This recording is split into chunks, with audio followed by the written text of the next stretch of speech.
আমার এই কথাগুলো শুধু ওইসব মেয়েদের উদ্দেশ্যে যারা রাস্তাঘাটে বেপরদায় চলাফেরা করো, আবার বলো বেপরদায় চলাফেরা করলে সমস্যা কি।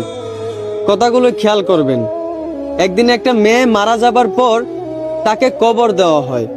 তাকে কবর দেওয়ার কিছুদিন পর ওই কবরের পাশ দিয়ে যেই হেঁটে যাইতো সেই ওই কবর থেকে মেয়েটার চিৎকার শুনতে পাইতো। এইভাবে দীর্ঘদিন চিৎকার শোনার পর গ্রামবাসী মিলে একদিন চিন্তা করলো যে কবরটা খুঁড়ে দেখবে। যেই বাবা সেই কাজ, সবাই মিলে ওই কবরটা খুঁড়তে লাগলো। কবর খুঁড়া শেষে দেখতে পারলো মেয়েটা একটা ঘুমটা দিয়ে বসে আছে। তখন মেয়েটাকে জিজ্ঞেস করা হলো যে তোমার সাথে কবরে কি এমন হয় যে তুমি এরকম ভাবে চিৎকার করো, আর তুমি ঘুমটা দিয়ে বসে আছে কেন, তোমার ঘুমটাটা তুলো। তখন ওই মেয়েটা বলল, আমি ঘুমটাটা অবশ্যই তুলবো, তবে তার আগে আপনারা সবাই এখান থেকে চলে যান। আপনাদের মধ্যে সবচেয়ে সাহসী দুইজন ব্যক্তিকে আমার কাছে পাঠান। মেয়েটার কথা মতে সবাই ওই কবর থেকে চলে গেল এবং সবচেয়ে সাহসী দুইজন ব্যক্তি ওই মেয়েটার কাছে গেল। মেয়েটার কাছে যাওয়া মাত্রই মেয়েটা ঘুমটাটা সরিয়ে ফেললো। ঘুমটাটা সরানো